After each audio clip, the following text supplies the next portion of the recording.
My son burst in and froze. I was lying in the garage, hungry, bruised, like a dog in the corner. "Dad, what happened to you? Why are you in the garage? You have a pension of $7,000 a month," he exclaimed in shock. Just then my son-in-law rushed out of the house, proudly declaring, "That pension is mine! I'm taking everything." My son took off his watch, and you won't believe what he did next.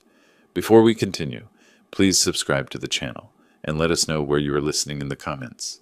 The cold concrete pressed through the thin mattress into my spine. I opened my eyes to dim light filtering through the garage window, dust particles floating in the single shaft of August sun. 68 years old, 40 years as a Philadelphia firefighter, and I was waking up like a dog in my own garage. My left shoulder throbbed where Wesley had shoved me yesterday. Not hard enough to break anything, he was careful about that, but enough to remind me who was in control. I pushed myself up, joints cracking, and wrapped the scratchy blanket around my shoulders. Through the small window that faced the kitchen, I could see them. Wesley, broad-shouldered and comfortable, sat at my dining table eating scrambled eggs from my plates. Gertrude beside him, her blonde hair pulled back, eyes fixed on her coffee mug like it held answers she didn't want to find anywhere else. My daughter, my little girl who used to climb into my lap after nightmares, who'd begged me to read just one more story. She wouldn't look toward the garage, hadn't looked at me directly in days. My stomach growled. I'd had 3 crackers yesterday. The water from the garage utility sink tasted like rust, but it filled the emptiness somewhat. I stood slowly, testing my balance, and shuffled toward the kitchen door. My hand reached for the handle. The door opened before I could knock. Wesley filled the frame, 6'2" to my 5'9". His eyes were flat, uninterested. "I just need coffee," I said. My voice came out hoarse. "Just coffee, Wesley." "Garage residents don't get kitchen privileges." He crossed his arms. "That's the rule. You know the rule." I looked past him to Gertrude. She was staring at her plate now, fork pushing egg around in circles. "Gertrude, sweetheart." She didn't lift her head.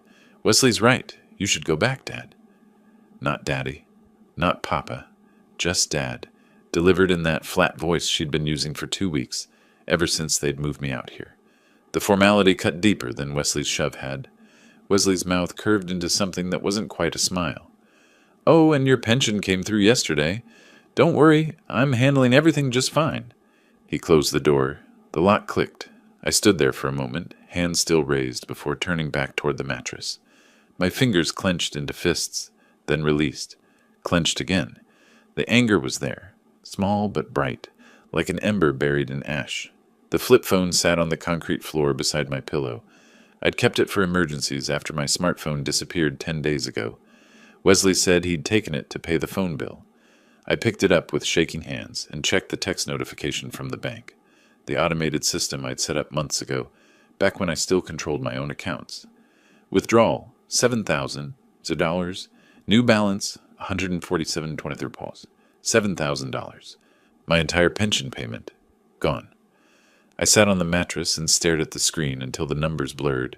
On the wall across from me, my old firefighter uniform hung from a nail. The dark blue fabric, the badge that caught the weak light. The patches from Station 19, where I'd worked my last 15 years. That uniform had seen smoke and flame, had been soaked in water from broken hydrants, had smelled like ash and sweat and courage. Now it watched me sleep on a garage floor. I'd trusted Wesley. That was my first mistake. 3 months ago, when he'd offered to help with my finances, I thought he was being kind, responsible, a good son-in-law helping his retired father-in-law manage the bills. I'd signed the papers without reading them carefully. Gertrude had smiled and called me a good dad. Wesley had shaken my hand. The trap had already closed. I just hadn't felt it yet. Through the window, I watched Wesley laugh at something on the television, my television, in my living room. He'd rearranged the furniture last week, pushed my recliner into a corner, and replaced it with a leather sofa I'd never seen before. Charged to my credit card, probably. Everything was charged to my accounts now. I looked down at the flip phone again. Daniel's number was the only one programmed in. My son living 2 hours away in Harrisburg with his wife and kids. I hadn't spoken to him in 3 months. Wesley had taken my smartphone before I could call him, and this old flip had no credit left. The automated voice had made that clear yesterday when I'd tried. Insufficient credit. Please add funds to make this call. But I had no funds. Wesley had everything. I set the phone down and walked back to the window. My reflection stared back at me from the glass. Thinner than I used to be. Gray stubble on my jaw. Bruises yellowing on my shoulder. An old man. A defeated man. Except something in my chest had shifted. The ember was spreading. I'd spent 40 years walking into burning buildings while other people ran out. I'd carried unconscious victims down smoke-filled stairwells. I'd stood on rooftops while flames licked at my boots and figured out how to get my crew home alive. The Philadelphia Fire Department had given me 17 commendations. The mayor had shaken my hand at my retirement ceremony. And now I was sleeping in a garage, begging for coffee, watching a man steal my life piece by piece. Wesley thought I was broken. He thought he'd won. I touched the badge on my uniform, felt the cool metal under my fingertips. In a fire, sometimes you have to retreat, regroup, find another way in. Sometimes you look trapped, but you're just waiting for the right moment, positioning yourself. I turned from the window and sat back down on the mattress. The flip phone lay beside me, useless. My pension was gone. My home was occupied. My daughter wouldn't meet my eyes. But I wasn't done. I needed to understand exactly how I'd ended up here. When had the trap closed? Where had I missed the warning signs? I closed my eyes and forced myself to remember, step by careful step, how a respected firefighter had become a prisoner in his own garage. The memories came slowly, painfully, but they came. I sat on that mattress for a long time, forcing myself to trace back through the months. My hands gripped the edge of the thin fabric until my knuckles went white. The truth was there, waiting. I just had to stop being afraid of it. 6 months ago, everything had been normal. I'd been living alone since Martha died 4 years back, managing fine. The pension covered everything, mortgage paid off, bills manageable, even some left over for the grandkids' birthday gifts. Then Gertrude called. She and Wesley had lost their apartment. Something about unpaid rent, a dispute with the landlord. Could they stay with me? Just temporarily, just until they got back on their feet. I'd said yes immediately. She was my daughter. What else would I do? They'd moved in with 2 suitcases and a lot of promises. Wesley would find work soon. Gertrude was applying for office jobs. They'd be out in 2 months, 3 at most. I'd set them up in the guest room and spare bedroom, told them to make themselves comfortable. Wesley had started talking about finances within a week. The memory came into focus now, sharp as broken glass.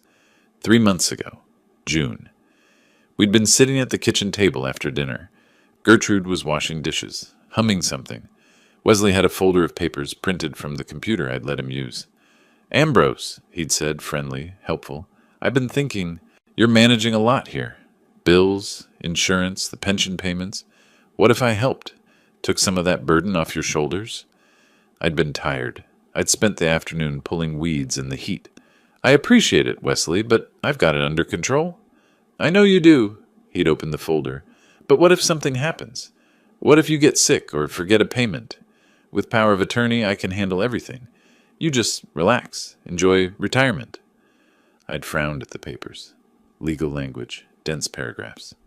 "Power of attorney? That sounds serious." "It's standard.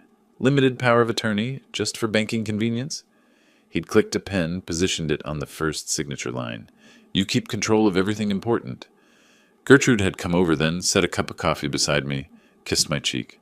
"Dad, Wesley's good with finances. It'll be easier for everyone." "You're sure this is standard? For family helping family?" "Absolutely." Wesley had smiled. "My uncle did the same thing with my grandfather. Made everything smoother." I'd signed. 3 pages, 6 signature lines, initials in 4 places. Wesley had pointed to each spot, and I had signed without reading the fine print. Why would I need to? He was family. The trap was set. For a while, nothing changed. Bills got paid. My pension arrived like always. Wesley said he'd moved everything to a joint account for easier management, but I had access. If I needed cash, I could ask. No problem. 6 weeks passed before I noticed. The memories shifted forward. Late July. I'd been opening mail at the kitchen table, mostly junk, some catalogs. Then the bank statement. I'd opened it out of habit and stared at the balance. $347. That couldn't be right. My pension was $7,000 a month. Even with bills, there should have been thousands left. I'd called the bank. The woman on the phone had been polite, patient. Yes, Mr. Russell, your pension is being directly deposited. No, not to this account anymore. It's auto-transferring to a different account, the joint account ending in 4792. Set up 2 months ago. I'd found Wesley in the living room watching television. Wesley, I need to talk to you about the bank accounts. He'd barely looked up. What about them? My pension. It's going to some other account. The woman at the bank said joint account. Oh, that's the one I set up. More efficient. He'd reached for the remote, changed the channel. Don't worry about it. But I need access to... You have access. I'll give you cash as needed. He'd glanced at me then, and something in his eyes had been different, harder. It's better this way, Ambrose. Trust me. The alarm bells had started then. Quiet at first, but there. I'd started watching more carefully after that. Noticed the new laptop that appeared in the spare bedroom. The expensive dinners Wesley brought home. Steaks, wine, food I couldn't afford. The leather jacket Gertrude wore, tags still attached. $300 visible on the sleeve. When the credit card statement arrived, forwarded from the joint account, I'd seen it all. Electronics, restaurants, clothing, furniture. Thousands of dollars. My thousands. 1 month ago, I'd confronted him. The memory burned now, made my hands shake, even sitting in the garage. I'd waited until Gertrude was at the grocery store. Wesley had been in my recliner, feet up, drinking my beer. Wesley, where's my pension? I'd been holding the bank statements, 6 of them highlighted in yellow. The account is empty. Where's my money? He'd set down the beer slowly. Our money? You signed it over. I'm managing it properly. Managing it? You're stealing it. My voice had risen. I never agreed to this. I signed papers for convenience, not for you to... He'd stood up, fast. Suddenly he was close, using his size, his height. I'd stepped back instinctively. You signed the papers, he'd said, voice cold. It's legal. Power of attorney means I control the accounts. And if you make trouble, Ambrose, I'll have you declared incompetent. You're old, you're forgetful. You're clearly not capable of managing your own affairs. Nursing home. Think about it. The shove had come then. Not a punch. That would leave marks people would ask about. Just his palm against my chest, hard enough to send me stumbling backward into the wall. My shoulder had hit first, the same shoulder that throbbed now. Gertrude had come home 10 minutes later. She'd seen me holding my shoulder, seen Wesley sitting calmly with his beer. She'd looked at me, looked at Wesley, and said nothing. That's when I'd known. She was complicit. Not forced, not deceived. Complicit. 2 weeks ago, they'd stopped pretending. Wesley had called me into the dining room like I was an employee. Gertrude had been there, silent, hands folded. New arrangement, Wesley had said. You're using too much space in the house. The garage has everything you need. Mattress, sink, toilet. You stay out here unless you have permission to enter. I'd started to protest. He'd cut me off. Your choice, Ambrose. Garage, or I call social services and have you evaluated for senile dementia. Your call. I'd moved my mattress that night, carried it through the kitchen while they watched television. Now, sitting in the August heat with the flip phone dead in my hand, the full picture was clear. Every piece, every step of the trap. For weeks I'd been thinking like a victim. Trapped, helpless, afraid. But victims don't survive burning buildings. Firefighters do. And firefighters don't panic. They plan. They find the exits. They know the structure's weaknesses. They wait for the right moment.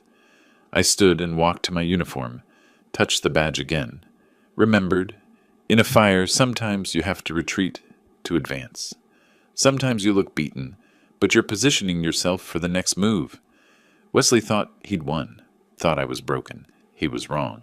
I looked at my reflection in the garage window. Older, thinner, bruised. But my eyes were different now, harder, clearer. I couldn't call Daniel, not yet. Not without a real phone. But Wesley had given me something valuable. Time. 2 weeks in this garage, watching them through that window. I'd learned their patterns, their routines. When Wesley left for his afternoon walks, when Gertrude took her long baths, where they kept the spare keys, how the house sounded when they slept. I'd learned something else too. I wasn't done fighting. Not even close. The next day, something changed. Something Wesley didn't expect. Friday evening, the garage had that particular quality of silence. Not peaceful, just empty. I sat on the old wooden chair I'd dragged from the corner, watching shadows lengthen through the window. My posture was different now, straighter. The bruise under my left eye had turned yellowish purple, 2 days old from Wesley's accidental elbow. But something inside me had shifted since yesterday's memories. I wasn't just surviving anymore. I was waiting. Then I heard it, the specific rumble of Daniel's Honda Accord, the one with the slightly loose exhaust he kept meaning to fix. My heart seized in my chest. Hope and dread collided like chemical reactions. Not now, not like this. He couldn't see me like this. But the engine cut off, car door slammed. Footsteps on the driveway. Through the small window, I watched the house. Couldn't see the front entrance from here, but I heard the door open. Heard Daniel's voice, warm and unsuspecting. "Hey, anyone home? Where's Dad?" A pause. Then Gertrude, too quickly voice pitched wrong. "Daniel, we didn't know you were coming. He's in the garage, working on something." Wesley's voice drifted out, casual but territorial. "Daniel, long time." I stood slowly, hands shaking. Part of me wanted to call out, warn him somehow. Another part wanted to hide, preserve the illusion that everything was fine, protect my son from the truth. But my legs wouldn't move either direction. "Where's the garage?" Daniel asked. He knew where it was. He'd grown up in this house. The question was a challenge. Footsteps approached. The garage door swung open.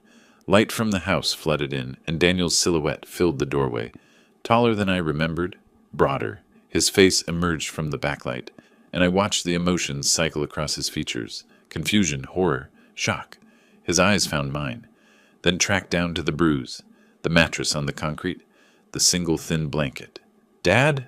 His voice cracked slightly. "Dad, what? What happened to your face?" I couldn't speak, couldn't form words. Just stood there like a specimen under examination. He crossed the space in 3 strides, gripped my shoulder. "You're living in the garage. Why are you living in the garage? You have a pension, $7,000 every month." "Daniel," my throat was dry. "You shouldn't have come." $7,000, Dad? Where is it?" "It's complicated, son." Wesley appeared in the doorway then, chest puffed, filling the frame with his bulk. That smug expression I'd come to know so well. "Not complicated at all," Wesley said. "That pension belongs to me now. I control everything. Your father signed the papers."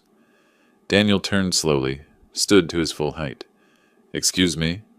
"Power of attorney, all legal." Wesley stepped into the garage like he owned it, which, in his mind, he did. He signed it over. "The money's mine, the house is mine. Well, it will be. And this?" He gestured at the mattress, at me. "This is where he lives now. House rules." From the doorway, Gertrude's voice came weakly. "Wesley, maybe we should—" "Shut up, Gertrude." Wesley didn't even look at her. "Your brother needs to understand how things work here." Daniel's jaw tightened. His hand moved to his wrist, to the watch there. An Omega, stainless steel catching the light. I'd seen it before, Christmas 2 years ago. He'd been proud of it. Company gift for hitting targets 3 years running. He unclasped it. The click was loud in the silence. Waited in his palm for a moment, then set it down on the dusty workbench with deliberate precision. "This watch is an Omega," Daniel said, each word measured and cold. "Company gave it to me for hitting targets 3 years running, worth about $8,000. He looked at Wesley. "Take it." Wesley blinked. "What?" "Take the watch, take it, and walk out of this house right now, before I make a phone call you won't like." The watch sat between them on the workbench. $8,000 in stainless steel and craftsmanship, sitting on sawdust and old oil stains. Wesley stared at it, then at Daniel, then at the watch again. His face went through calculations. Greed, suspicion, anger. Behind him, Gertrude had gone pale, one hand pressed to the doorframe for balance. "Take it," Daniel repeated. "Last chance." Wesley's mouth curved into that smile again, the one that said he'd already won. He reached down, lifted the watch, turned it over in his thick hands. "Nice watch," he said, setting it back down. "But why would I take $8,000 when I've got $7,000 coming in every month? For free?" Daniel's voice stayed level. That pension isn't yours. It is now. Power of attorney, kid. All legal. Wesley crossed his arms, confident. You want to call the cops? Go ahead. They'll tell you the same thing. Your old man signed it over. His choice. Daniel's hand slid into his pocket, pulled out his smartphone. Wesley's smile widened. Be my guest, Wesley said. They won't do anything. I've got the paperwork. The pension gets deposited into my account. This house? Once I get him declared incompetent, it'll be mine too. And he lives in the garage because those are the rules now. My rules. I watched Daniel's face. Watched something shift behind his eyes. He held the phone casually, angled away from Wesley. His thumb moved across the screen, but he didn't raise it to his ear. You're forcing him to live out here, Daniel said quietly. Not a question, a prompt. Forcing? Wesley laughed. He's free to leave any time. Find himself a nice nursing home. State-run facility for incompetent seniors. That's his other option. And you're spending his pension. My pension now, legally transferred. Like I said, paperwork's all in order. Gertrude made a sound from the doorway, almost a whimper. Wesley, maybe we should just... Daniel didn't look at her. His voice went cold. Don't.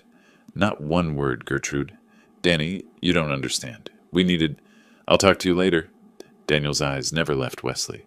Right now, I'm getting Dad out of here. Wesley stepped forward. He's not going anywhere. This is his home. Daniel moved to my side, put a gentle hand on my shoulder. Dad, get up. We're leaving. I stood. My legs felt weak, but Daniel's grip steadied me. Wesley blocked the door. You can't just... Move! Daniel's voice carried something I'd never heard before.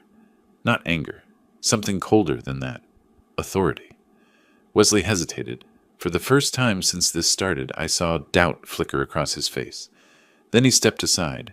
Daniel guided me past him, past Gertrude, who pressed herself against the wall, through the house that used to be mine. I didn't look at the furniture, the rearranged rooms, the life they'd built with my money. Just kept walking. Daniel's hand steady on my shoulder until we reached his car. He opened the passenger door, helped me in like I was fragile. Maybe I was. We pulled out of the driveway. I watched the house recede in the side mirror. Wesley stood in the doorway, arms crossed, still wearing that confident smile. He had no idea what Daniel had just done. The car felt like a different world, clean, warm, safe. I sat in the passenger seat, hands folded in my lap, watching Philadelphia suburbs slide past the window. Evening lights coming on, people in their houses living normal lives. You shouldn't have seen that, I said finally. Daniel's hands gripped the steering wheel. His jaw was tight. How long, Dad? How long has this been happening? 3 months since the papers. 2 weeks in the garage. The bruise? I touched my eye without thinking. 2 days ago. He gets angry when I ask questions about the money. The muscles in Daniel's jaw worked. He said nothing else until we pulled into a Holiday Inn Express parking lot. Got out, came around, opened my door like I might break if handled roughly. We walked to the lobby together. He paid with a corporate credit card, told the desk clerk, visiting family. Got 2 key cards. The elevator ride was silent. The hallway was silent. He unlocked room 214, held the door. 2 beds, clean white linens, television, bathroom with actual hot water. I stood in the middle of the room and felt something crack inside my chest. Sit down, Dad. Daniel pulled out the desk chair. I'm ordering dinner. He called room service. Ordered more food than 2 people could eat. Steak, baked potato, green beans, salad, bread, soup. When I started to protest the cost, he just shook his head. The food arrived 20 minutes later. Daniel set it out on the desk, handed me a fork and knife. I looked at the steak. Thick, properly cooked, steam rising, and my hands started shaking. When did you last eat? Daniel asked quietly. Yesterday. 3 crackers. He watched me cut the first piece, watched me chew slowly, carefully, like someone who'd forgotten what full felt like. Didn't say anything, just watched, with an expression that made my chest hurt worse than hunger ever had. I ate half the steak before I had to stop. My stomach had shrunk. Daniel wrapped the rest, put it in the mini fridge for later. Then he pulled out a legal pad from his laptop bag, clicked a pen, sat across from me with the methodical air of someone starting a project debrief.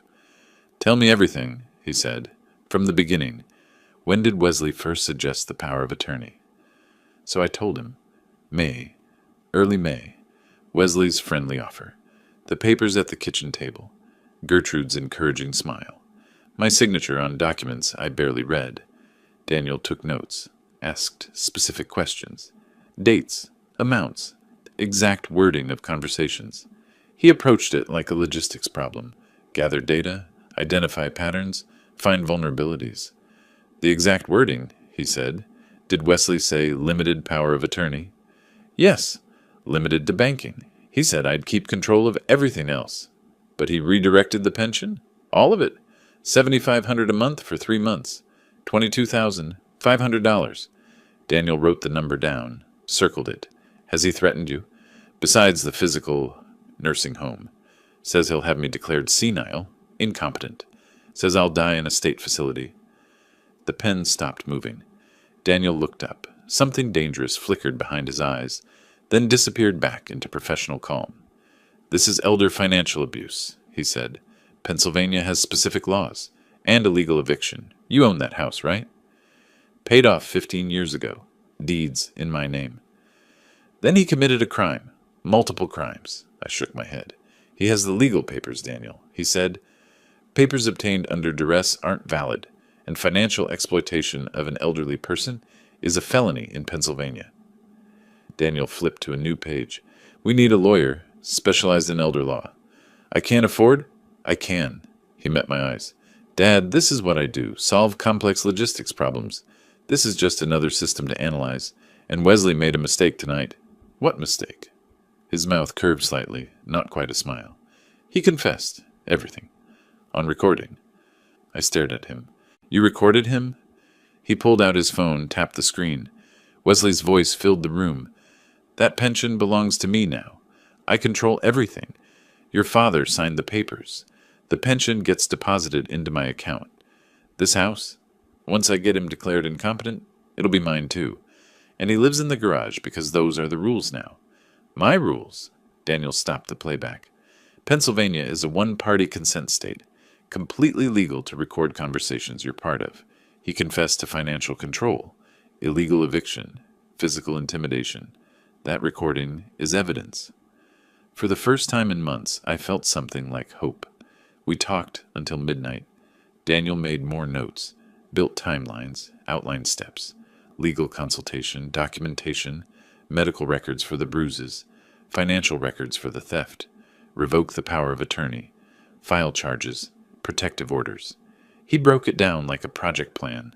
Objectives, resources, timeline, obstacles. Watching him work, I saw the successful man he'd become. Systematic, thorough, unshakable. Finally, exhausted, we both lay down in our separate beds. The room went dark. I heard Daniel breathing in the other bed, awake like I was. Thank you, I said into the darkness. We're going to fix this, Dad. All of it. I believed him. Morning came too soon. Daniel's alarm went off at 6. He showered, packed, checked us out by 7. We stood in the parking lot beside his car, neither quite ready to say goodbye. I have to go back to Boston, he said. Work. But I'll be back Friday. 1 week. I nodded. And I go back to the garage. His face twisted. Dad, you can stay here. I'll pay for the room all week. You don't have to... No. I put a hand on his arm. I go back. If I disappear, Wesley might do something unpredictable. Destroy evidence. Run. But if I'm there in the garage, he'll think he won. He'll think you gave up. You're sure? 40 years in fires taught me something. Sometimes you have to go back into the smoke to get what you need. I'll be okay for 1 week, and I'll be watching him, learning his patterns. Daniel pulled something from his pocket. A phone. Small. Basic. Burner phone. My number's programmed in. If anything happens, anything, you call me. I took it. Where do I hide it? Somewhere he won't think to look. I thought of my firefighter jacket. The inside lining had a small tear. Perfect. Daniel hugged me, held on longer than necessary. 1 week, Dad, I promise. I know. I watched him drive away, stood in that parking lot until his car disappeared around the corner. Then I walked back toward the house, toward the garage. My steps were steady. Wesley and Gertrude were watching from the living room window when I arrived. I saw the curtain move, saw Wesley's face, that satisfied smirk back in place. He thought I'd tried to escape and failed. Thought Daniel had abandoned me. He was wrong about both. I walked into the garage, lay down on the mattress, stared at the ceiling, slid my hand into my pocket and felt the burner phone there. Small, solid, real. 1 week, I could survive 1 week. I'd survived worse. And this time, I wasn't surviving alone. Daniel texted when he got back to Boston. Made it. Starting lawyer research tomorrow. Hang tight. Sunday, another text. Found 3 elder law specialists. Calling Monday. Daily check-ins after that. Short messages, but each one a lifeline. Wesley noticed I was calmer. It bothered him. Monday, he searched the garage while I was using the house bathroom, a privilege granted 10 minutes a day. I watched from the window afterward as he pawed through my few belongings, looking for money, for a phone, for whatever Daniel might have left. He found nothing. The burner was inside my firefighter jacket's lining. 40 years of emergency preparedness pays off. You learn to hide things where no one thinks to look. By Wednesday, Wesley was suspicious, kept watching me through the kitchen window, trying to understand why I wasn't begging anymore, why I wasn't pleading. By Thursday, he was paranoid. Friday, the day Daniel was supposed to return, couldn't come fast enough. Monday morning, I woke before dawn. Old firefighter habit. Internal alarm clock never quite shuts off. The garage was dark and cold. I reached into my jacket lining where the phone sat hidden. My hands didn't shake anymore. I had work to do. Daniel had called Sunday night from Boston. Brief, careful. Dad, document everything. Photos, dates, amounts. The lawyer needs evidence. So that's what I did. I photographed the mattress first, then the concrete floor, the lack of insulation, the single blanket that did nothing against the chill, the utility sink with rust stains, the view from my window toward the house where Wesley and Gertrude lived their comfortable life on my money. In a dusty corner, I found an old contractor's notebook, spiral-bound, half the pages still blank. I started writing. May 8th, Wesley suggested power of attorney, said just for convenience. May 10th, signed papers at kitchen table, Gertrude present, reassuring. June 15th, discovered pension redirected to joint account, $75 on $100 missing. The dates came easier than I expected. Firefighter training again. We logged everything, every call, every incident. Turned out financial abuse had the same structure as any other emergency. Timeline, evidence, witnesses. Through the garage window, I watched Tuesday unfold. A delivery truck pulled up around noon. 2 men wrestled a massive box toward the front door. 70-inch television, the logo visible even from my vantage point. Wesley directed them like a homeowner. Proprietary gestures, satisfied smile. I photographed it through the window. Wasn't perfect quality, but good enough. Timestamp, clear image. Later that afternoon, the SUV appeared. Brand new Ford Explorer, gleaming black, temporary dealer tags visible. Wesley and Gertrude walked around it, admiring. He'd bought it without selling the old sedan. Just added a second vehicle to the fleet. My fleet. My pension money. $28,000 of my retirement. And counting.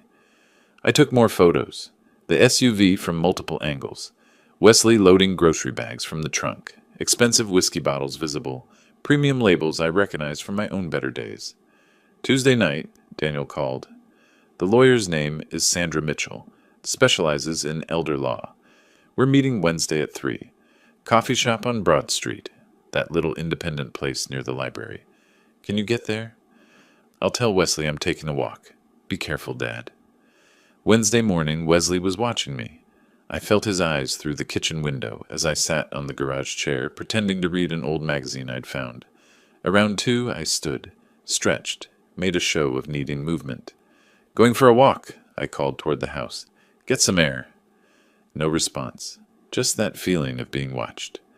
I walked 6 blocks to the coffee shop. The world outside my garage felt strange. Normal people doing normal things. Buying coffee, laughing at phones, living lives that didn't include sleeping on concrete floors. Daniel was already there, corner booth. The woman beside him was mid-50s, professional gray suit, leather briefcase on the table. She stood when I approached, extended her hand. Mr. Russell, I'm Sandra Mitchell. Daniel's told me about your situation. Before we begin, I need to hear it directly from you. Everything that's happened. I sat, took a breath. Where do I start? Start with the power of attorney. When did Wesley first mention it? So I told her. The whole timeline. The friendly offer that became a trap. The papers I signed without reading carefully enough. The gradual theft of my pension, my autonomy, my home. The physical intimidation. The garage. Sandra took notes, quick shorthand, occasionally stopping me to clarify dates or amounts. She had the focused intensity of someone who'd seen these cases before and knew exactly what mattered. When I finished, she pulled out a tablet, connected headphones, pressed play. Wesley's voice filled the tiny space between us. That pension belongs to me now. I control everything. Your father signed the papers. The pension gets deposited into my account. This house? Once I get him declared incompetent, it'll be mine too. She stopped playback, removed the headphones, looked at me directly. Mr. Russell, Pennsylvania law is very clear on this. Financial exploitation of a person over 60 is a felony. If you can prove the power of attorney was obtained through coercion, and that recording certainly suggests it was, the document is voidable. But Wesley says it's legal. He says the police won't help. He's wrong. She pulled papers from her briefcase. What he's done is elder financial abuse. Pennsylvania takes it seriously. Additionally, evicting you from your own home, that's illegal detention and property theft. She paused. So we can stop him, but more importantly, we can charge him. Criminally. The word hung in the air. Criminally. Daniel leaned forward. Tell her about your documentation, Dad. I showed her the notebook, the timeline, the amounts, the specific dates and incidents. Sandra studied each page, nodding. This is excellent. Detailed. Specific. This will be powerful in court. She looked up. You were a firefighter? 40 years. Philadelphia Fire Department. That training is saving you now. She scrolled through the photos on the burner phone Daniel had shown her. These images, your living conditions, clear evidence, combined with the recording. She set down the phone. Mr. Russell, we have a strong case, but we need one more thing. What? Medical documentation. The bruises, the weight loss. We need a doctor to examine and document them officially. Can you do that? When? Tomorrow, if possible. The fresher the documentation, the better. We talked for another hour. Sandra outlined the legal process. Revoke the power of attorney, file for protective orders, pursue criminal charges, recover the stolen pension. Each step precise, methodical, achievable. I'd spent 3 months feeling helpless. 40 minutes with Sandra Mitchell, and I had a plan. When we left, Daniel walked me partway back, stopped at the corner 2 blocks from the house. You okay, Dad? I'm okay. He hugged me. 1 more week, maybe less. I walked the last 2 blocks alone. Something felt wrong before I even turned onto my street. Wesley's SUV was parked crooked in the driveway, like he'd been in a hurry. The garage door was slightly open. I always closed it completely. My hand went to my jacket pocket, touched the outline of the burner phone. Still there. But something had changed. I could feel it. I pushed open the garage door. Wesley sat on my workbench, legs dangling, holding something in his hand. As my eyes adjusted to the dim light, I saw what it was. Pieces of a phone. A phone just like the one in my pocket. My hand flew to my jacket. The pocket was empty. The lining torn open. He'd found it. My mattress was overturned. The firefighter jacket lay crumpled on the concrete, its interior lining ripped. My few belongings scattered across the floor. He'd torn the place apart. Wesley held up the shattered phone, screen dangling in fragments. His smile was triumphant. What's this, Ambrose? Where'd you get a phone? I made my voice small, submissive. Daniel gave it to me, just to call him sometimes. Daniel gave it to you. Daniel who took you away last week. Daniel who thinks he can interfere. He slid off the workbench, used his height to tower over me. Who have you been talking to? Just Daniel, I swear, just my son. Liar! He stepped closer. You've been leaving the garage every day. Where do you go?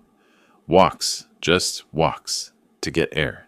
He threw the phone pieces at my feet, plastic and glass scattered across concrete. You think I'm stupid? You think I don't notice things? My heart hammered, but my mind stayed clear. The phone was a decoy. The real evidence was already with Sandra. The photos were sent Tuesday. The timeline was in Daniel's email Monday night. This phone? Let him think he found the threat. You want to know something funny, old man? Wesley's voice dropped lower. More dangerous. That power of attorney you signed? It's not just financial. It's medical, too. I can make healthcare decisions for you. Ice spread through my chest. Medical? That's right. So if I decide you're not competent, if I decide you need to be in a nursing home, locked ward for dementia patients, I can do that. One phone call. From the doorway, Gertrude's voice came quietly. Wesley, shut up, Gertrude. He didn't turn. Your father needs to understand his position. I looked at my daughter, met her eyes. Silent plea. Stop him. Help me. You're my daughter. She looked away. That was when I knew. Completely. She'd chosen Wesley over me. Not passively. Actively. Please, I let my voice shake. Not all acting. The medical threat was real. Terrifying. I'm sorry. I won't cause trouble. You're right. You won't. Wesley picked up my jacket, examined the torn lining. No more phones, no more walks without permission, and no more dinner tonight. You need to learn. He walked out. Gertrude followed without looking back. I stood in the wreckage of my searched garage, surrounded by broken phone pieces and scattered belongings. Slowly, I righted the mattress. Picked up my jacket. The lining was destroyed, but the jacket itself was intact. Evening came. My stomach cramped with hunger. Wesley had made good on his threat. No dinner. But I'd eaten at the coffee shop with Daniel and Sandra. I'd survive. Around 7, I walked to the neighbor's house. The Johnsons, 50 feet away. I'd known Martha and Frank for 15 years since I moved in after my wife died. Nice couple, kept to themselves mostly. But they'd noticed things. I'd seen Martha watching from her window sometimes when Wesley treated me badly. I knocked quietly. Martha Johnson opened the door. Her expression shifted instantly from surprise to concern. Ambrose, are you all right? Martha, I'm sorry to bother you. I need to ask a favor. Come in, come in. Frank, Ambrose is here. Frank emerged from the living room, took one look at me, and his face hardened. My word. Ambrose, what's happened to you? In their warm kitchen, with coffee Martha insisted on making, I explained. Not everything. Didn't mention the lawyer yet. But enough. Wesley had taken my phone. I needed to communicate with my son. Family matters being handled. Martha and Frank exchanged a long look. Years of marriage, reading each other without words. Ambrose, Martha said carefully. We've been worried. We see things. How you live in that garage. It's being handled, I said. I have help. I just need a way to communicate. Frank stood decisive. Use our phone anytime, day or night. We mean it. How long has this been going on? Martha asked. Months, but it's ending soon. She reached across the table, put her hand over mine. We should have said something sooner. We should have done something. You're doing it now. That's what matters. Frank gave me their phone number written on a piece of paper. Told me the back door was always unlocked if I needed to come over when they were out. They had a spare key under the mat. Actually told me where it was. I walked back to my garage, feeling less alone than I had in months. That night, from the Johnsons' house, I called Daniel. Told him about the phone Wesley found. He laughed. Actually laughed. Dad, that phone was backup. Everything's already with Sandra. He found nothing important. He has medical power of attorney. He threatened nursing home. Daniel's voice went cold. Forward that to Sandra. She needs to know. But Dad, it doesn't matter. We're moving Friday. Medical exam Thursday, then paperwork Friday. You hold on until then. Thursday morning, Wesley cut my food again. Breakfast was 2 crackers. Dinner would be the same if I got dinner at all. The shower schedule changed too. Once per week now, Sundays only. He was tightening the cage, trying to break whatever spirit he sensed hadn't broken yet. But I had an appointment that day. Sandra had arranged it. Medical examination at a clinic downtown. Documentation of the bruises, the weight loss, the effects of Wesley's abuse. Not just for court, for the criminal charges Sandra said were coming. I told Wesley I was going for a walk. He watched me leave with suspicious eyes, but said nothing. At the clinic, Dr. Sarah Chen examined me thoroughly. Asked questions I answered honestly. Photographed the yellowing bruise under my eye. Weighed me. I'd lost 23 pounds in 3 months. Documented muscle loss, signs of malnutrition, stress indicators. Mr. Russell, she said quietly, filling out forms, I'm required to report this. What's being done to you is abuse. It's being reported, I told her. By a lawyer. Criminal charges are coming. She handed me copies of everything. Good. You deserve better than this. Walking back, I stopped at the Johnsons' house. Martha made me lunch. Real lunch, sandwich and soup and fruit. Frank sat with me while I ate, talking about nothing important, giving me the gift of normal conversation. That night, lying on my thin mattress with hunger cramping my stomach despite lunch, I thought about time. How it moves differently when you're waiting for rescue. How days feel like weeks, but I'd survived worse. Burning buildings, smoke inhalation, collapsed structures. I could survive my own son-in-law for a little while longer. Friday morning, I walked to the corner grocery store. Not because I needed groceries. The milk was just cover. But because I needed to buy there at exactly 9:15 when Daniel would happen to drive by. Wesley watched me leave. I felt his eyes from the kitchen window. But I'd been taking walks all week, my new hobby since the phone incident. He was suspicious, but he let me go. Probably figured I had nowhere to go, no way to cause trouble. He was wrong. Daniel's Honda pulled into the parking lot at 9:17. He climbed out, looked up, feigned surprise. "Dad, what are you doing here?" I held up the quart of milk I'd bought with quarters. "Daniel, I didn't know you were coming to town." Last-minute decision. Wanted to check on you. His eyes found mine. Dropped to the milk. Understood everything. "Let me buy you breakfast. Real breakfast. We need to talk." 20 minutes later, we were at the medical clinic. Dr. Sarah Chen was expecting us. Sandra had briefed her beforehand. Professional courtesy between people who deal with abuse cases regularly. Dr. Chen was thorough. She photographed every bruise from multiple angles. Medical-grade camera capturing details invisible to phone cameras. Measured my weight, 152. Down from my normal, 175. She tested reflexes, cognitive function, checked for signs of malnutrition. "Mr. Russell," she said, typing notes, "these bruises are in different stages of healing. This one is about 4 days old. This one is closer to 2 weeks. Can you tell me how you got them?" I told her. Wesley's shove Wednesday. Other incidents I'd stopped tracking because they blurred together. "And your weight loss?" "Limited food. He controls when I eat, how much." She stopped typing. Looked at me directly, professional mask slipping. "Mr. Russell, I'm required by law to report suspected elder abuse. But I want you to know, I'm not just reporting this because I have to. I'm reporting it because what I'm seeing here is clear evidence of systematic abuse. No one should live like this." Her written report was 15 pages. Detailed measurements, clinical observations, photographs attached. She used terms like deliberate deprivation and pattern consistent with long-term physical abuse, medical language that would carry weight in court. The weekend crawled. Sandra was finalizing documents, triple-checking evidence, preparing filings. Daniel stayed at a hotel but visited Saturday and Sunday, bringing food, making sure I ate properly for the first time in months. Monday morning, Sandra called from the Johnsons' phone. "Mr. Russell, the documents are filed, all 3 actions. Wesley will be served Wednesday." What happens then? He has to respond.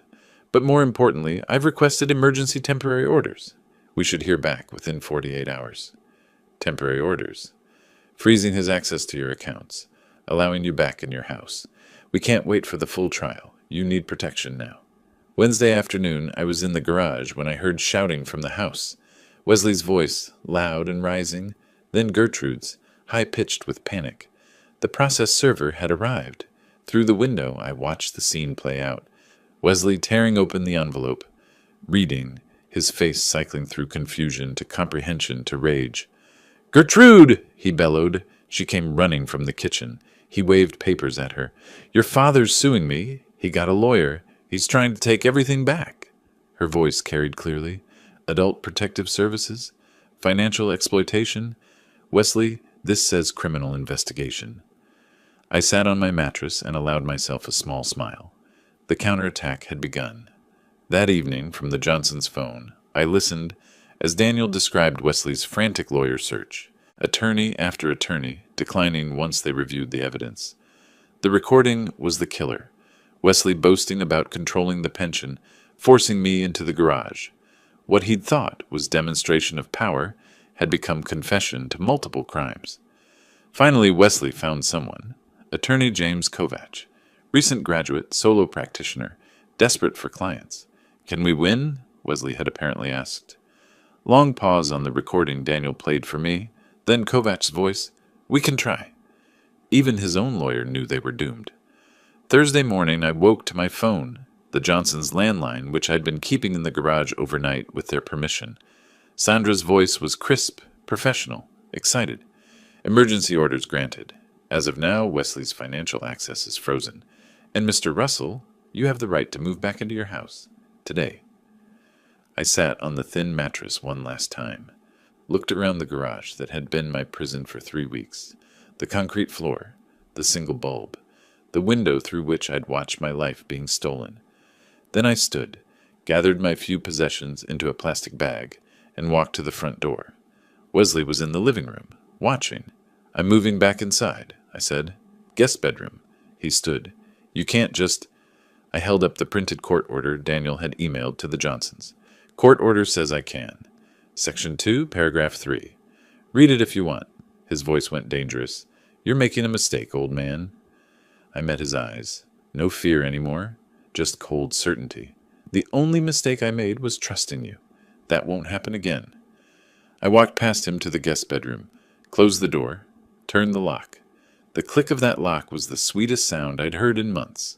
Thursday morning, 10:15, Teresa Williams pulled into the driveway in a county vehicle marked Adult Protective Services. I watched from my new window, the guest bedroom window, not the garage, as Wesley straightened his shirt, arranged his face into a welcoming expression, and opened the front door before she could knock. Good morning. You must be Ms. Williams. Welcome, welcome. We're so glad you're here to clear up this misunderstanding. I'd seen enough performances in my firefighting career. People lying to investigators after arson, claiming electrical fires when they'd torched their own businesses for insurance. Wesley sounded exactly like that. Too helpful. Too smooth. Teresa Williams, carrying a tablet and professional camera, didn't smile back. I'm Teresa Williams from Adult Protective Services. We received a complaint regarding the living situation here. I need to interview everyone in the household and inspect the premises. Gertrude appeared, nervous energy radiating. Can I get you coffee? Water? We want to help however we can. Teresa ignored the hospitality offer. Let's begin with the garage. I understand Mr. Russell has been staying there? Wesley's performance stumbled. He wanted privacy, independence. We offered him a bedroom, but he preferred... Show me. They walked to the garage. I stayed in my room, listening through the wall. Heard Teresa's camera clicking. Heard her voice, cool and professional. There's no heat source, no bathroom, one mattress on concrete. You expect me to believe a 68-year-old man chose this over a bedroom in the house? He's stubborn. You know how elderly people can be. I know how elder abuse presents, Mr. Matthews, and this looks exactly like it. The kitchen table interview came next. Wesley and Gertrude were sent to the living room. Teresa knocked on my door. Mr. Russell, I need to speak with you privately. We sat across from each other. She set her tablet between us, started recording. Mr. Russell, I need you to be completely honest with me. Are you afraid of Wesley? Yes. Has he physically harmed you? Yes, multiple times. The most recent was last week. I touched the fading bruise under my eye. There have been others. Did you choose to live in the garage? No. He forced me out there 3 weeks ago. Said it was the new rule. I own this house. Paid it off 15 years ago. But he has power of attorney. He controls my pension. He controls everything. I paused. Controlled. Past tense now. She wrote rapidly. The power of attorney. Did you sign it willingly? He pressured me. Threatened to put me in a nursing home if I didn't cooperate. I was afraid. 20 minutes of questions. I answered each one with facts, dates, specific incidents. No embellishment necessary. The truth was damning enough. After my interview, Teresa spoke with Wesley and Gertrude separately. Their stories were too coordinated, too rehearsed. I heard fragments through the walls, phrases that sounded scripted, explanations that contradicted my timeline. Then Teresa left, walked next door to the Johnsons. She was there for 45 minutes. When she came back, her professional mask had cracks in it, controlled anger simmering beneath. She took more photographs of the garage, measurements, notes. Then she left without saying goodbye to Wesley. Friday morning, the temporary orders arrived. Daniel called me on the Johnsons' phone, excited. "Dad, check your email. Sandra sent you the court order." I was at the Johnsons' computer, read the document slowly. Wesley Matthews is hereby enjoined from accessing any financial accounts belonging to Ambrose Russell. Does that mean? It means he can't touch your money, not a dollar. And look at Section 2. Ambrose Russell is granted immediate right to reside in his primary residence. I was already inside, but the order made it official, legal, uncontestable. What about Wesley? He can't stop you. If he tries, he's in contempt of court. That evening, Gertrude knocked on my door. Her face was blotchy from crying. "Dad, can we talk?" "What do you want, Gertrude? How could you do this? We're your family. We took you in when—" I opened the door wider, looked at my daughter, this woman who'd watched her husband abuse me for months, and said nothing. "You took me in? This is my house, Gertrude. I own it. And you didn't take me in. You stole from me, starved me, and forced me to sleep in a garage. It wasn't like that. Wesley was just trying to help manage things. Family doesn't do what you did. Family doesn't stand by while their father is abused. You made your choice, Gertrude. You chose him over me. Now live with that choice. I'm still your daughter." I closed the door. "Then you should have acted like it." The weekend passed in cold silence. Wesley barely left his room. Gertrude cried through the walls. I stayed in the guest room, door locked, eating food Daniel brought, regaining strength. Sandra called Sunday afternoon. The final hearing is Friday. 1 week. Judge Morrison will hear both sides and make permanent rulings on the power of attorney, financial restitution, and housing. The APS report will be part of the record. What about criminal charges? Teresa's recommending prosecution. The district attorney will decide after the civil hearing. Monday, Tuesday, Wednesday. Each day crept toward Friday. Daniel arrived Thursday night, stayed at a hotel but came to the house early Friday morning. I walked out to his car. Wesley was watching from the living room window. I saw the curtain move. I didn't look back. "Ready, Dad?" Daniel asked. I buckled my seatbelt. The courthouse was 20 minutes away. 20 minutes until everything would be decided. "I've been ready for months," I said. "Let's finish this." Tuesday morning, Daniel parked in the courthouse visitor lot. Through the windshield, I could see the Philadelphia Court of Common Pleas building, all granite and glass, imposing in that way government buildings are designed to be. "You ready, Dad?" Daniel asked. Was I ready? Ready to face Wesley in front of a judge? Ready to have strangers examine my humiliation, my bruises, my garage mattress on a courtroom screen? "Let's go," I said. Because ready or not, this was happening, and I'd rather face it standing than hide from it beaten. Sandra was waiting outside courtroom 5, navy suit, leather briefcase, the picture of professional confidence. She shook my hand. "Good morning. How are you feeling, Mr. Russell?" "Nervous. Ready." "That's good. Nerves keep you sharp." She glanced at her watch. "The judge has allocated 2 hours for this hearing. I'll present our evidence first. Medical, photographic, financial, and audio. Kovach will try to rebut. Then she'll rule. Could be today, could be next week. But given the temporary orders, I expect a decision today." Inside, the courtroom was exactly what I expected. High ceilings, wood paneling, the judge's bench elevated like an altar of justice. Wesley sat at the defense table with Attorney Kovach, wearing an ill-fitting suit, Gertrude beside him, face pale. Wesley's eyes found mine, held them for a moment, then looked away. Judge Patricia Hendricks entered at precisely 10 o'clock. Late 60s, steel-gray hair, the kind of face that had seen everything twice and wasn't impressed either time. "Be seated. Ms. Mitchell, you may proceed with your opening statement." Sandra stood. "Thank you, Your Honor. This case is straightforward. The defendant, Wesley Matthews, systematically exploited his father-in-law through financial manipulation, physical abuse, and unlawful deprivation of housing. We have medical evidence, photographic evidence, financial records, witness testimony, and most damningly, an audio recording of Mr. Matthews confessing to these actions." She clicked her remote. The courtroom screen illuminated with Dr. Chen's medical report, photographs of my bruises, purple, yellow, green, in various stages of healing. The judge leaned forward, reading. Then came the garage photos. The thin mattress, the concrete floor, the single bare bulb, the utility sink, each image more damning than the last. Judge Hendricks's expression hardened. Financial records next. Bank statements highlighted in yellow. $7,500, redirected monthly. Expenditure records. $42,000 for the SUV, $3,000 for the television, hundreds for a premium alcohol. Then Sandra played the recording. Wesley's voice filled the courtroom, arrogant and clear. That pension belongs to me now. I control everything. Your father signed the papers. The money's mine, the house is mine. Well, it will be.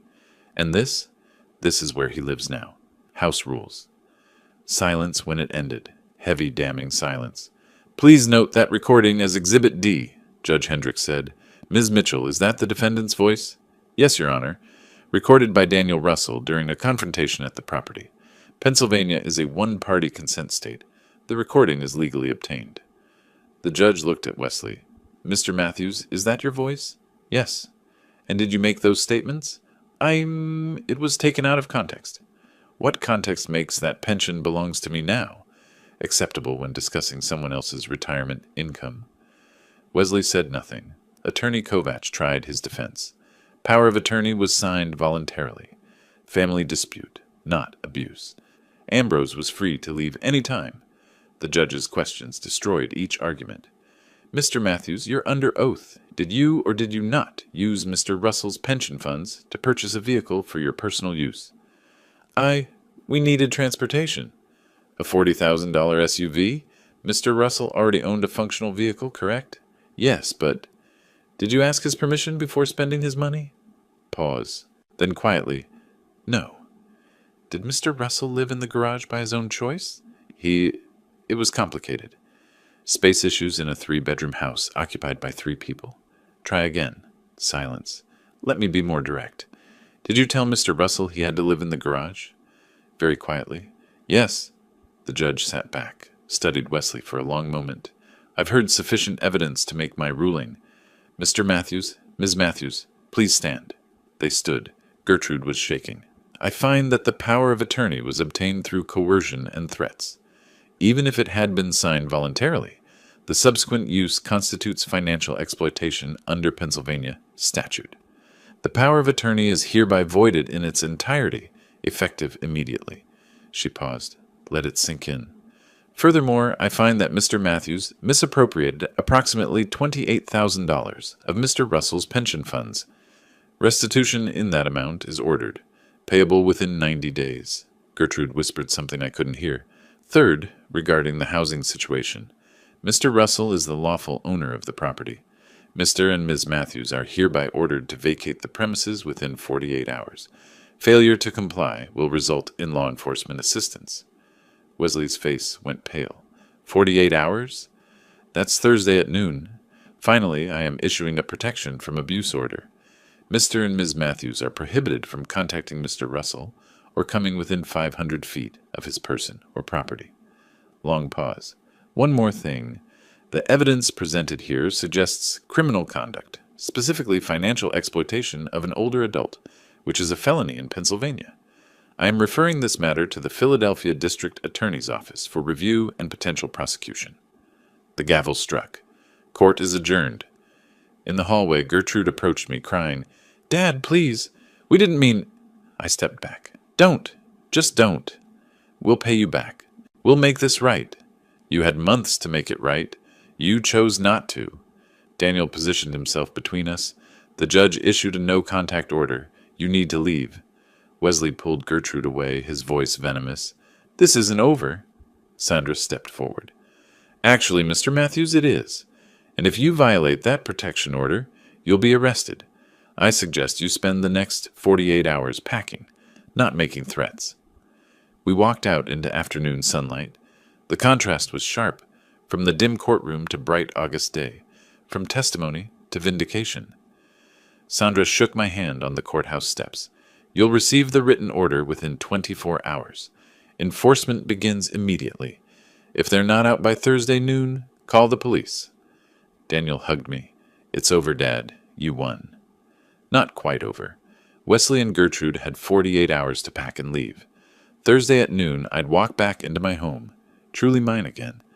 But standing there on those courthouse steps, breathing free air, knowing the judge had seen the truth and ruled in my favor, that felt like winning. Tuesday evening, we sat in Daniel's hotel room. Sandra had gone home, but she'd left us with copies of the court order, highlighted sections marking our victories. "You should stay here until they're gone," Daniel said. "I've already paid for the room through Friday." I nodded. I wasn't afraid of Wesley anymore. The court had neutered him, but I didn't want to watch him pack. Didn't want to share space with him for even one more night. "Thursday noon," I said, reading the order again. "They have to be out by Thursday noon. 2 more days. I can wait 2 more days." Wednesday afternoon, I drove past the house, saw boxes through the windows, chaos of frantic packing. Gertrude spotted me from the living room, came outside, face streaked with tears. "Dad, please, can we talk?" I kept the car running but rolled down the window. "What is there to say, Gertrude?" "I'm sorry. I know I should have stopped him. I should have protected you." "You're right. You should have. You made your choice when you let him put me in that garage, when you stood by and watched him starve me." I was scared. Wesley, he controlled everything. I didn't know how to. I was scared too. I was 68 years old, being beaten and starved, and you're my daughter. You should have helped me. "I know. I'm so sorry." "I love you, Gertrude. You're still my daughter. But the trust is broken. Maybe someday we can repair it. But right now, I need you to leave my house and let me heal." She sobbed. "I understand. Goodbye, Gertrude." I drove away without looking back. Thursday at 11:45, Daniel and I stood in the driveway. At 11:52, a U-Haul pulled out, Wesley driving, Gertrude in the passenger seat, both staring straight ahead. The truck disappeared around the corner. Silence. Then I walked to the front door. My door. Inserted my key. Stepped inside. The house was empty of their presence. Keys on the kitchen counter. Rooms cleared. The silence was different now. Not oppressive, but peaceful. "Welcome home, Dad," Daniel said behind me. Friday became Restoration Day. The locksmith arrived at 9.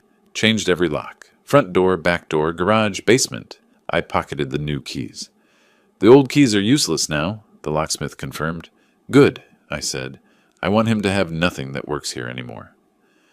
At the bank, the manager closed my old accounts, opened new ones with 2-factor authentication.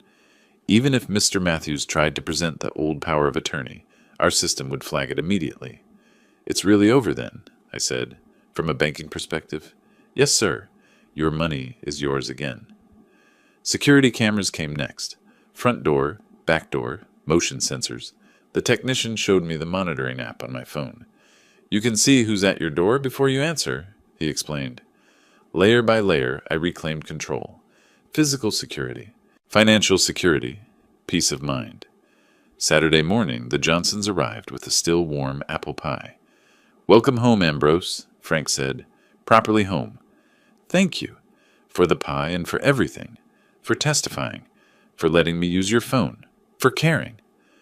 "We should have done more sooner," Martha said. "You did enough. You did what mattered." We sat in my living room again, sharing coffee and pie, talking about normal things, weather, neighborhood gossip, the upcoming block party, normal conversation, a gift I hadn't realized I'd lost until I had it back. After they left, Daniel and I sat together in comfortable silence. I held my coffee in my favorite mug, the one I'd retrieved from the back of the cabinet where Gertrude had hidden it. On the mantel, an old family photo. My late wife, young Gertrude, teenage Daniel, all smiling, all together. A family that no longer existed in that form, but whose love still shaped who I'd become. "How are you feeling, Dad? Really?" "Tired, relieved, strange." "Strange how?" "I'm in my own house, drinking coffee from my own cup, sitting in my own chair. Things that were normal 6 months ago feel like luxuries now. They should never have been taken from you. No, they shouldn't have." I paused. "You know what I keep thinking about? 40 years I spent running into burning buildings, saving people, and I never thought that someday I'd need to save myself from my own family. But you did save yourself. You fought back. You won." "I did, with your help." I looked at him. "What you did, Coming when you did, believing me, finding Sandra. I couldn't have done it alone. You shouldn't have had to do it at all. But I'm proud of you, Dad. Standing up to Wesley, gathering evidence, going through that hearing, that took courage. I smiled slightly. Even at 68, you can still be strong. You can still fight. You can still win. What's next for you? Living. Just living. In my house. With my pension. On my terms. That's enough? 1 month later, the mail brought news. First, a formal notification. Wesley Matthews charged with felony financial exploitation, facing 2 to 4 years in prison.